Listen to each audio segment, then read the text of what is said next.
हाय दोस्तों, एक बार फिर से आप सभी लोगों का अपना यूट्यूब चैनल YRS क्लास में बहुत बहुत स्वागत है। दोस्तों, हम पढ़ रहे हैं कक्षा 10 विषय सामाजिक विज्ञान। सामाजिक विज्ञान में दोस्तों जो आपका मॉडल पेपर पहला है 2022 अभ्यास हेतु, इसमें दोस्तों मैंने आप लोगों को खंड का में प्रश्न नंबर 1 से लेकर प्रश्न नंबर 6, प्रश्न नंबर 7, प्रश्न नंबर 8, 9, 10, 11 तक अच्छे तरीके से बता दिया था। दोस्तों आज इस वीडियो में हम पढ़ेंगे प्रश्न नंबर 12। प्रश्न नंबर 12 जो है दीर्घोत्तरी प्रश्न है, एग्जाम में 6 नंबर के लिए आपसे पूछा जाता है। प्रश्न नंबर 12 में अथवा करके 2 प्रश्न है और प्रश्न नंबर 13 में भी वही सेम प्रश्न है। 12 है, ब्रेटन वुड्स संस्थान की विश्व अर्थव्यवस्था के पुनर्निर्माण में भूमिका स्पष्ट कीजिए।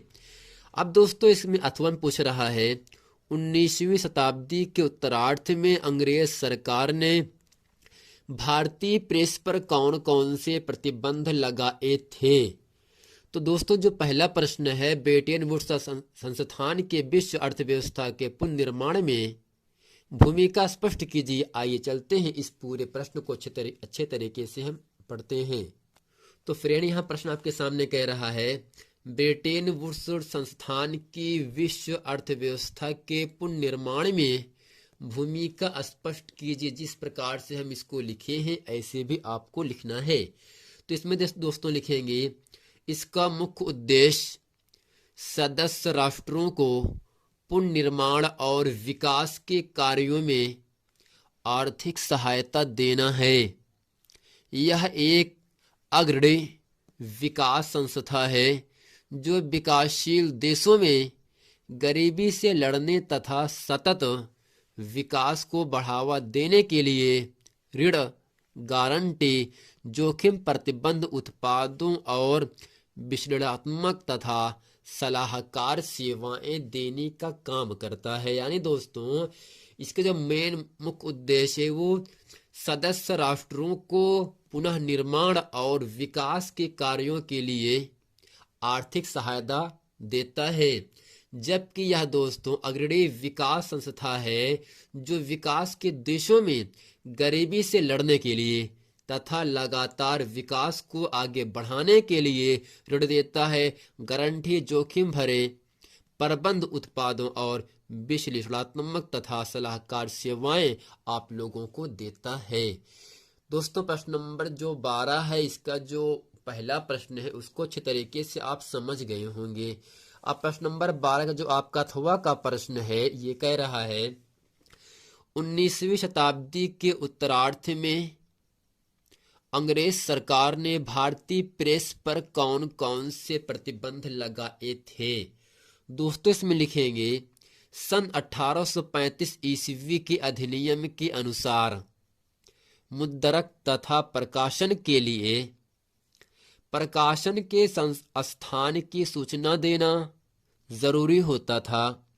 लाइसेंसिंग अधिनियम 1857 सन 1857 के विद्रोह से निपटने के लिए ब्रिटिश सरकार ने 1 वर्ष की 1 साल की अवधि यानी समय के लिए बिना लाइसेंस मुद्रणालय रखने और प्रयोग करने पर प्रतिबंध लगा दिया गया। यानी दोस्तों सन 1835 ईस्वी में एक अधिनियम बना। इसमें क्या हुआ, मुद्रक तथा प्रकाशन के लिए प्रकाशन के स्थान की सूचना देना जरूरी हो जाता था, लेकिन लाइसेंसिंग अधिनियम 1857 सन 1857 के विद्रोह से युद्ध से निपटने के लिए ब्रिटिश सरकार ने 1 वर्ष की समय के अंदर ही बिना लाइसेंसी मुद्रणालय रखने और प्रयोग करने पर क्या कर दिया दोस्तों, प्रतिबंध लगा दिया, अर्थात रोक दिया गया। अब दोस्तों प्रश्न नंबर 13 आपके सामने यहाँ से कह रहा है गेहूं की कृषि हेतु आवश्यक भौगोलिक दशाओं, उत्पादन क्षेत्रों एवं उत्पादन की विवेचना कीजिए। इसका दोस्तों अथवा का प्रश्न है आधुनिक समय में संचार के साधनों का महत्व बताइए। आइए दोस्तों प्रश्न नंबर 13 आपके सामने यहां से कह रहा है गेहूं की कृषि हेतु आवश्यक भौगोलिक दशाओं, उत्पादन क्षेत्रों एवं उत्पादन की विवेचना कीजिए। दोस्तों इसमें लिखेंगे और जानेंगे हम भूमध्य सागरीय क्षेत्रों को गेहूं की जन्मभूमि होने के गौरव प्राप्त हैं। गेहूं की खेती शीतोष्ण कटिबंधन में यानी ठंड में शीतोष्ण कटिबंधन में उत्तरी गोलार्ध में 30 डिग्री से 60 डिग्री उत्तरी अक्षांशों के मध्य यानी बीच प्रमुख रूप से की जाती है, जहां विश्व का 90% गेहूं उत्पादन होता है। दक्षिणी गोलार्ध में 20 से 40 डिग्री अक्षांशों के मध्य गेहूं की खेती की जाती है। यानी दोस्तों भूमध्य सागरीय क्षेत्रों को गेहूं की जो जन्मभूमि है वो क्या है दोस्तों, उसे गौरव प्राप्त हुआ। गेहूं की खेती ठंड में उत्तरी गोलार्ध में 30 डिग्री से बढ़ करके 60 डिग्री तक उत्तरी अक्षांशों के मध्य में प्रमुख रूप से की जाती है। यानी दोस्तों ठंड के महीने में उत्तरी गोलार्ध में 30 डिग्री से 60 डिग्री उत्तरी अक्षांशों के बीच में क्या होता है दोस्तों, गेहूं की जाती है, जहां विश्व का यहाँ दुनिया का 90% गेहूं उत्पादन होता है, पैदावार होता है। दक्षिणी गोलार्ध में 20 से 40 डिग्री अक्षांशों के मध्य गेहूं की खेती की जाती है। अब दोस्तों प्रश्न नंबर 13 का प्रश्न नंबर अथवा आपके सामने यहां से कह रहा है, आधुनिक समय में संचार के साधनों का महत्व बताइए। यानी दोस्तों जो दौर चल रहा है इसमें संचार के साधन का महत्व क्या है। अगर साधन ना होता संचार का तो हमें कितनी कठिनाइयों का सामना करना पड़ता।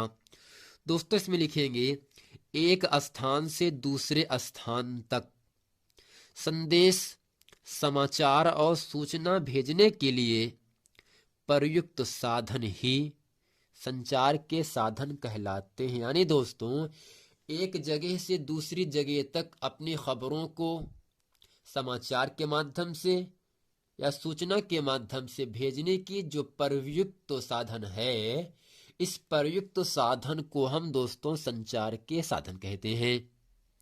साथ ही संदेश के महत्व के अनुसार उसे उचित समय पर पहुंचाना भी संचार का मुख्य उद्देश्य है।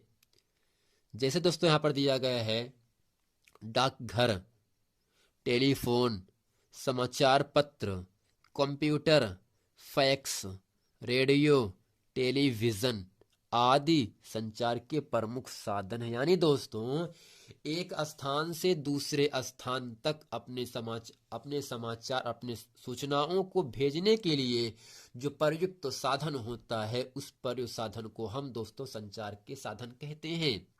अब दोस्तों साथ ही हमें यह भी समझ लेना चाहिए कि संदेशों को महत्व के अनुसार यानी जरूरत के अनुसार उसे उचित समय पर यानी जिस समय आपको भेजना है उसे उचित समय पर पहुंचना भी संचार का मुख्य उद्देश्य होता है।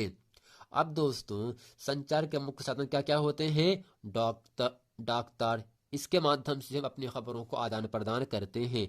टेलीफोन है, समाचार पत्र है, कंप्यूटर है, फैक्स है, रेडियो है, टेलीविजन है आदि दोस्तों समाचार के प्रमुख साधन हैं। दोस्तों उम्मीद करते हैं इस वीडियो में प्रश्न नंबर 12 के प्रश्न नंबर अथवा प्रश्न नंबर 13 के प्रश्न अथवा के जो प्रश्न है जो एग्जाम में 6 नंबर के लिए आपसे पूछे जाते हैं, मैं आज उन सभी प्रश्नों को आपके सामने अच्छी तरीके से बता दिया। फ्रेंड उम्मीद करते हैं ये पूरा वीडियो आप लोगों को समझ में आ गया होगा।